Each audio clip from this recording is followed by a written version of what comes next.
모자 쓴 인물화의 부효의 메시지.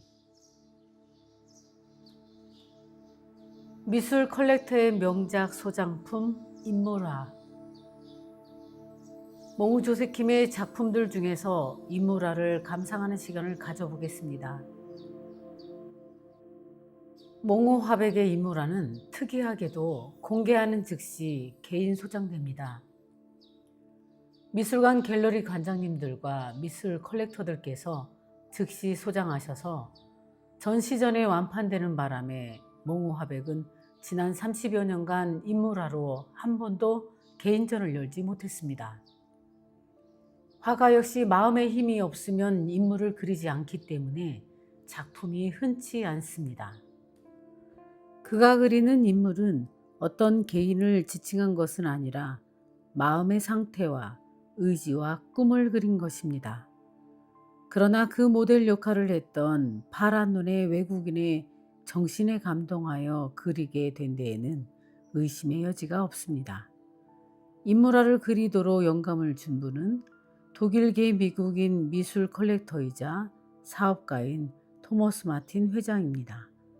그분의 세상을 바라보는 관점이 화가에게는 너무나 놀라웠기 때문에 인물화의 모델이 된 것입니다.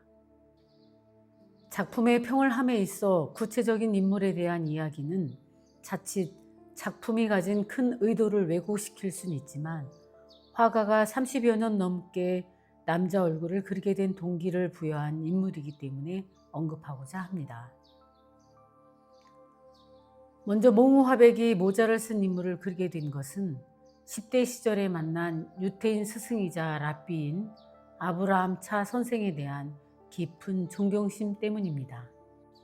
평소 손바닥만한 키파라는 작은 모자를 쓰다가 외부에 나갈 때에는 챙이 있는 모자를 쓰곤 했는데 모자를 쓴 인물의 묘사에는 당시 어려운 시절 유태인 스승에게서 배운 시련을 지혜와 통찰로 넘어가게 한 가르침을 기억하고자 하는 것입니다. 모자는 내 마음을 밝혀주는 태양이고 마음을 보호하는 일종의 방패와 같은 역할을 했습니다. 지식과 지혜로 삶을 통찰해야 한다는 스승의 가르침은 화가에게 깊은 영감을 주었습니다.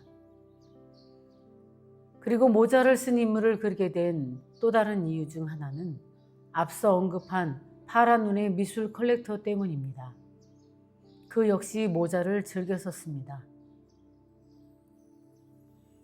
여러 제국이 일어서고 무너져도 수백 년 이상, 아니 거의 1000년에 가까운 기간을 상업으로 대를 이어 그들만의 제국을 이뤘으며 현재에도 200여 개의 정부의 여러 사업과 상상할 수 없는 방대한 개인 사업을 했기 때문에 그와 그의 집안은 상당한 부를 지녔습니다. 그래서 그는 종종 여러 정부에서 훈장을 받기도 했습니다. 그래서 오늘 이 작품에서 훈장 같은 그런 표현이 나오는 겁니다. 그러나 몽우 조세킴이 경이로워하는 것은 그가 가진 물질적인 부가 아니라 정신적인 부요였습니다. 그는 종종 전 재산을 다 잃어도 바로 즉시 그 재산 이상을 벌 수 있다 합니다. 그것은 마음의 의지가 기쁨의 힘을 발현시켜 외부의 상황에 꺾이지 않기 때문이며 나와 남을 압박하지 않고 나와 남에게 속지 않으며 어둠 속에서는 내가 빛이 되며 어느 누구도 나의 기쁨을 없애지 못하기 때문에 기쁨의 부가 실제의 부를 이루게 한 원동력이라고 종종 말하곤 했습니다. 그는 몽우 화백에게 개인적으로 대가 없이 후원하지 않았으며 화가가 좋은 그림을 그릴 때에만 수작만 골라서 수집했습니다. 그래서 화가는 목숨을 걸고 좋은 작품을 그렸고 그 여파로 국내외 미술 컬렉터들이 그의 그림을 좋아하게 된 것입니다. 화가는 이러한 마음을 참 좋아했습니다. 정정당당하게 상대를 발전시키게 한 컬렉터의 관점은 화가를 왕으로 본 것입니다.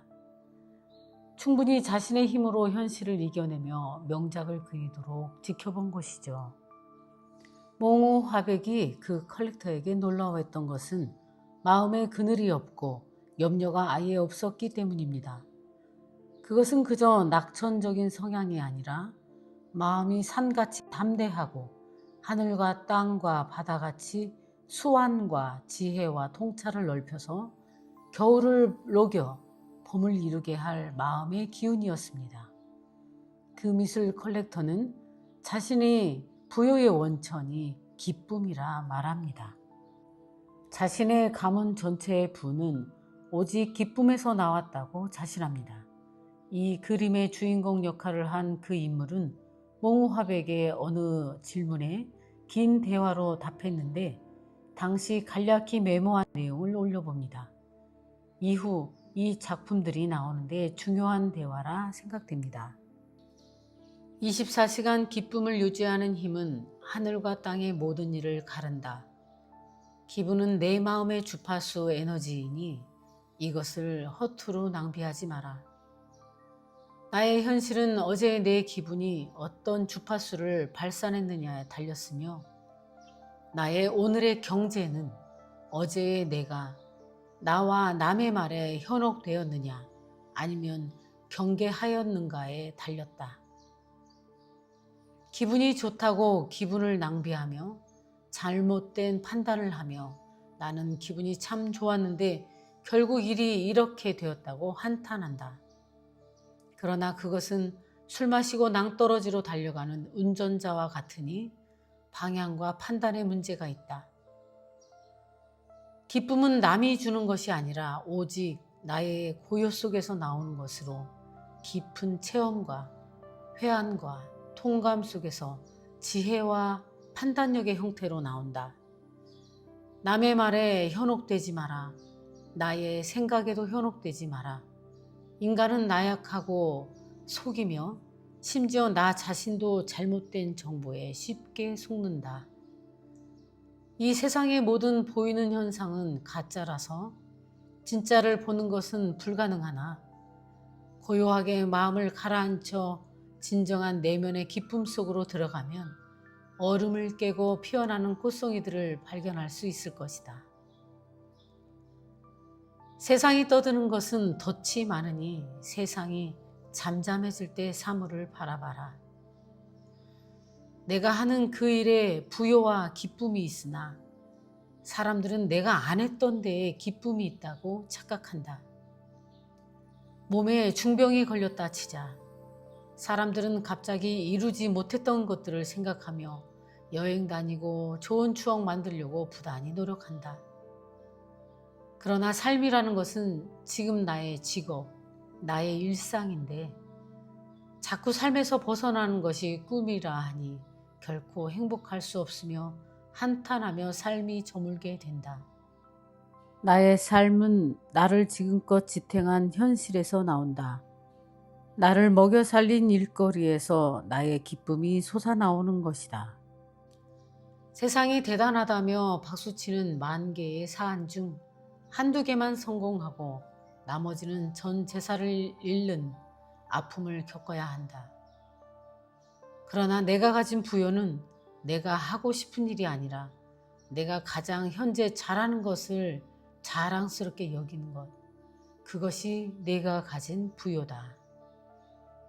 그것으로 내가 먹고 살았다면 나의 천직이고 나의 현실이며 나의 자랑이니 그것을 얼마나 기뻐하느냐에 따라 삶이 겨울이 될 수도 봄일 수도 있는 것이다.